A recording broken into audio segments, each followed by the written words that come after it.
Welcome to the Fairology podcast, where we talk all things health and social care. Today we're talking about unemployment in the West Midlands, and today I've got with me Saf. Do you want to do a quick introduction? Yeah, hi, I'm Saf Anash. I work for Embark Learning. I'm the Partnership and Development Manager. And next we've got Alex O'Neill. I'm Alex O'Neill. I'm the Operations Director for Fairway Home Care. And last but not least, Adrian Lennon. I'm a healthcare professional with Fairways. Excellent. So, as I said earlier, we're going to get into talking about unemployment in the West Midlands. Who can start me off with maybe a state of affairs? We're recording this in March 2023. Where are we at today in the UK around unemployment? A scary place. I'll start. I think these stats really just frame where we're at and why we're here and what Fairway and Embark are trying to do, really. The current state of affairs is there are nearly 205,000 people unemployed across the West Midlands.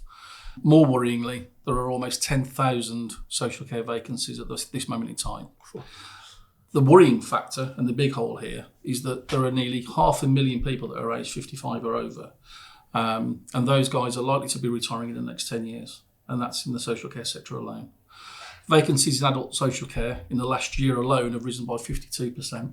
So there's a problem looming, and solutions are needed now, not for now, but for the next 5, 10, 15, arguably 20 years. And I guess you've seen a lot of this on the coalface. Who's actually involved in resolving this and who's dealing with this daily around Fairway? Well, I think there are two arms to solving the puzzle, if you like. Embark are a great partner of ours, and they do an enormous amount of work out in the field and in the community. I think it'd be better for Saf to talk you through if there is such a thing as a week in the life of Saf, with the activity that he does and all the hard yards, and then that would flow through to where Fairway pick up the baton and what we do. I saw a little intake of breath there. Perhaps I feel like we're on the verge of finding out something important here. I need to have a little breather, to be quite fair. My days are busy, hectic, or my weeks are, but they're very fruitful. So my role as the Partnership and Development Manager really is to engage with lots of partners that actually help people get into work. So one of the key partners that I work with is the DWP, Department of Work and Pension, Job Centre Plus, Princess Trust. I have some really great and fruitful relationships, but we all kind of are working towards the same goal, and that's kind of supporting and getting people into work. I do a lot of activities with the job centres. I do lots of information sessions with work coaches, talking to them about our programme. We do a lot of myth busting about health and social care, because people's perception is totally different. So we have to kind of go in and be the leaders and professionals, and educating them, and that's quite important because they're the kind of the first point of contact with their claimant. So it's important to ensure that they're educated. I attend a lot of job fairs, and that's really to give people opportunities to kind of find out a bit more about care, but also giving them a platform, a first stepping stone to get into the role.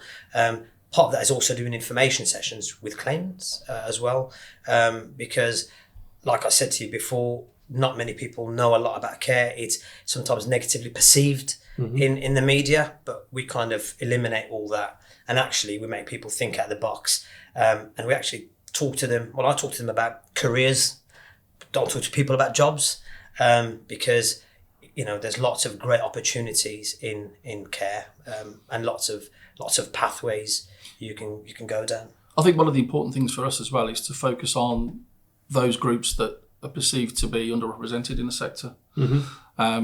Whilst there are enormous mass vacancies, there are still some glaring holes. If you get male carers, for example, something like 17% of the workforce is male. That doesn't represent the number of, or the gender split within care homes or care settings. And then you've got the older males 50 plus, who are even more underrepresented. And these are guys or people that have got loads of life experience of being fathers, partners, siblings and whatever else.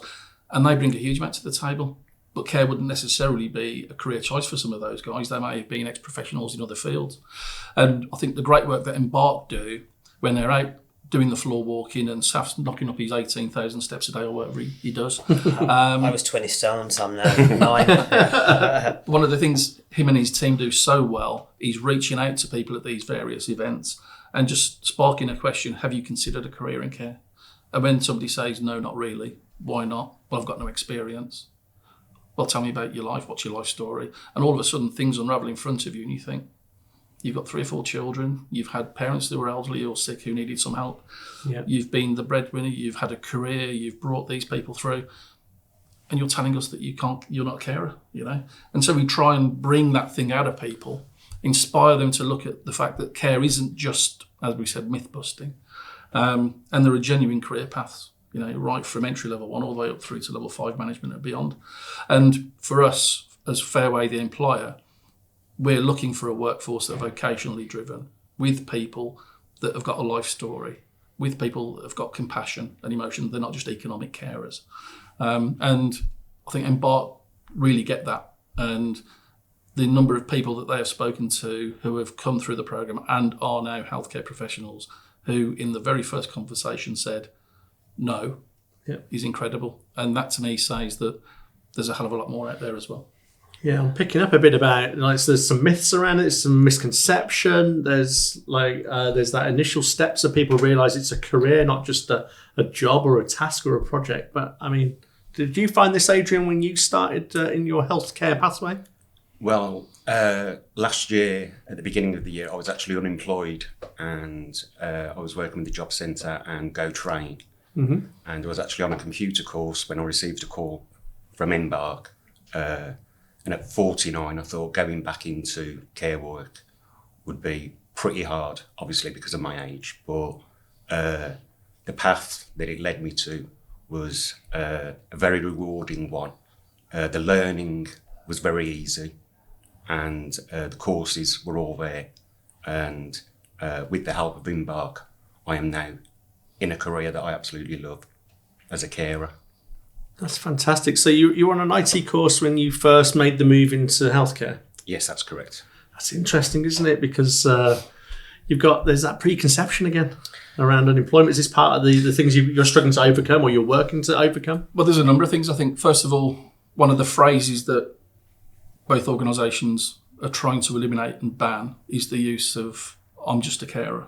There's no such thing as just a carer. We're privileged, and we remind ourselves every day that when we're looking after somebody else, we're looking after somebody else's mum or dad, brother, sister, aunt, sibling, or whatever. And we should never forget the privilege of that we're given to do that. There's a perception that terrible, horrible phrases such as bum wiping when people talk about personal care. There's an enormous range of care needs that people have, whether it be physical, mental, or whatever. And that myth-busting element, for us, it's a case of the simple question is, do you want to make a difference to somebody else's life? And in the time that Adrian's been with Fairway via Embark, in every way where he gives somebody a smile, where he talks to somebody like a human being, where he makes a cup of tea or helps somebody to, with meds or for their food or whatever, he's making a difference to that person's life in that moment at that time. And they're the magical bits of stardust that I don't think we should ever forget.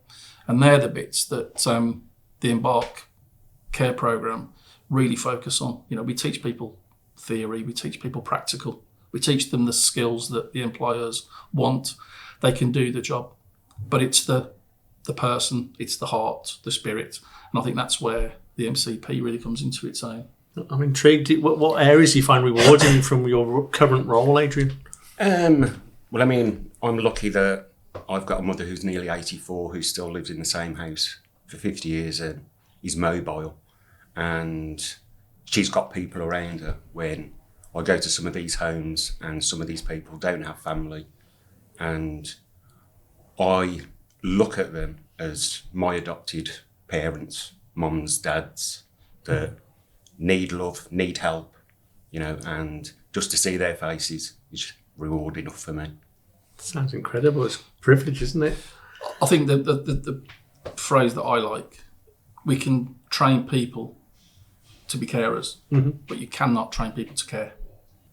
I love that phrase. Go on, Saf, I can sense you itching to dive in here. I mean, there's lots of key points that we've talked about. Adrian mentioned 49. I talk to thousands of claimants. I'm not even hundreds. Literally thousands, and everybody will ask me the question: am I too old? And we've not too long ago recruited a 64-year-old retired engineer, a 62-year-old. So for me, I always think, I don't like using the word old, I like using the word mature, and I'd always say, well, far from it. In fact, the more mature you are, the more valuable you are to us, more life experience, more potentially compassionate you'll be. And like Alex said, we can't teach people to have a caring heart, but we could teach everybody else, and that's the bit that we would work on and we would develop them on. Because whenever I do an information session, I'd say, right, raise your hands up if you've got care experience, and out of a group of 20, 2 people will put their hand up, and I would know that they've probably worked in the sector, and I would say, well, I'll bet you I'll get everybody's hands up, and I would say, right, who's looked after parents, grandparents, children, nephews, and even if you had a stubborn person that the hand is down, my last question would be, your hand will go up. Do you look after yourself? And they're very well groomed. So everybody's got transferable skills, no matter what sector you kind of come from. I mean, during COVID, when people lost their jobs, got furloughed, I was getting calls from people from the engineering sector, hospitality, sales, retail, and we welcomed them all. We brought them on board. We gave them, and we've given lots of people a lifeline, but more so I'd like to say we've given them an opportunity to, one, get back into work, create some normality. Lots of people's mental health were affected by COVID, but even now, in terms of whether they've got the opportunities or not, but we support them, we train them, we develop them, we accredit them with qualifications. We then it doesn't end there. Our program covers their DBSs, but we then talk to them about progression. We look at the level 2s, level 3s. They can try different roles. They can work in a care home, a nursing home. They could look at doing a mental health support role. I mean, we have students with first-class degrees in psychology who come onto the program as part of their career path. They want to kind of develop their skills and knowledge in the mental health sector. So the impact that we've had on people's lives are massive. One thing we touched upon is the underrepresented groups. Not 55 plus, it's kind of, there's very few, and I think it's that perception is, am I too old to work? Far from it. The youths, I think there's 7% that work within the sector are between the ages, I think, of 18 and 25. That's the majority are between 25 and 45. So they're very underrepresented. But some of the partnership that we've got with the likes of Prince's Trust that we've developed have given the 18 to 30-year-olds the opportunity to go into care, because like we talked about earlier, people think care is about wiping backsides, or you need to drive, or you need to be accredited. Far from it, to be quite honest. It's these are people's perceptions, but these are sometimes other providers that might kind of communicate that message. But with us, we're very, very different. We will cater for you no matter how short, tall, what ethnic background, age, gender. Honestly, we're very good. We treat people as individuals. When I talk to people, I don't talk to them as collectively. It's individuals. Everybody's got a story. Everybody's got a journey. But we're there to kind of support them in that journey. But in return, we give them something fruitful back: job satisfaction, career progression. But ultimately, it's also supporting the sector, the NHS, a sector that's struggling. But we're very proud of some of the results that we've provided. So yeah, I get a sense that you've got. If it's within somebody, I get a feeling that Embark or Fairway will pull that through and get them into that care environment. Do you find that we've got high unemployment currently, March 2023 here across the UK? Do you find that there are some barriers currently out there with the hiring managers or the people that take that decision to take people into care settings currently? And are you breaking down those perceptions?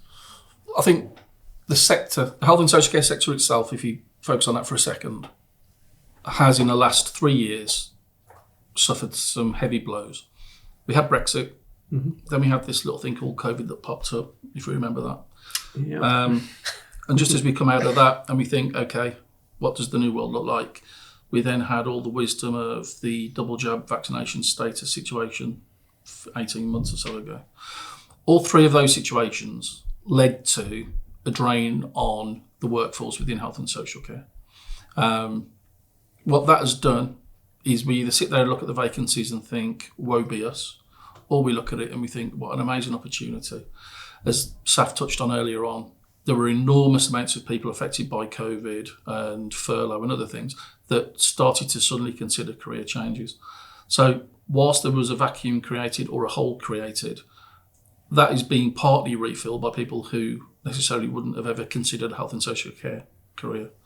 It's the COVID situation itself led to some people that perhaps were economic carers, choosing to go to Asda or Tesco's or Walmart or whatever else.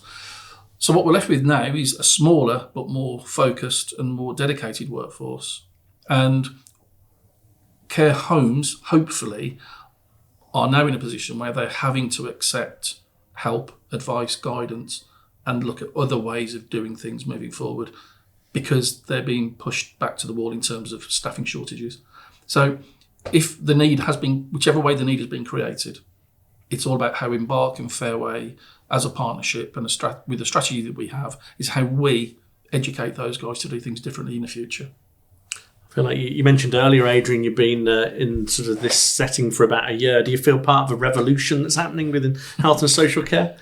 I do, because obviously I've come into it on the back end of the COVID, and I've seen the progression within the nursing homes that I've gone to, and the settings and the well-being of the residents is obviously vital.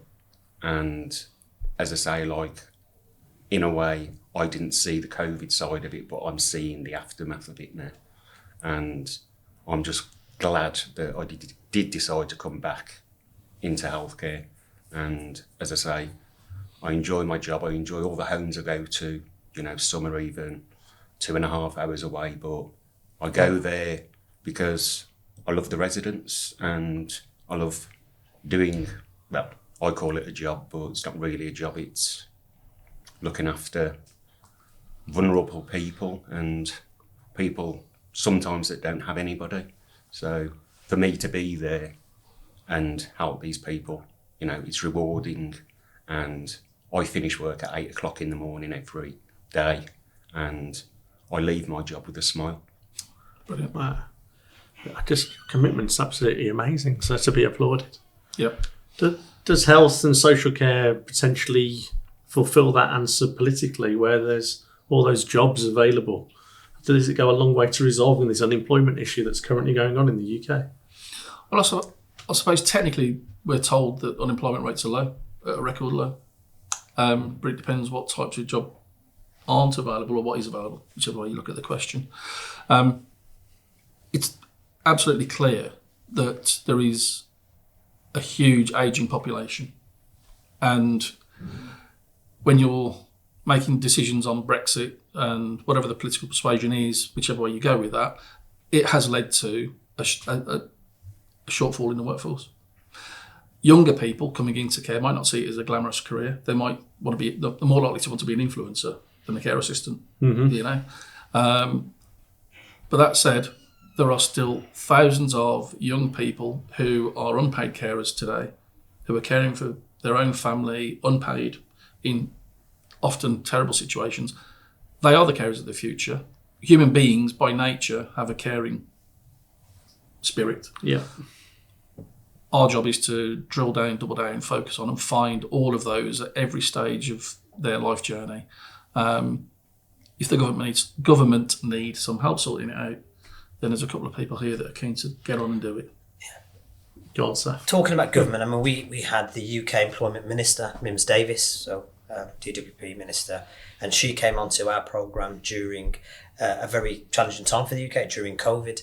And she endorsed, when she came onto a programme, she was talking to some of the candidates that were on there, and she endorsed everything that we did, because we kind of were very flexible. We thought out the box. We were supporting the NHS that was struggling. Well, before I came to it for Embark, I was working for the NHS during COVID.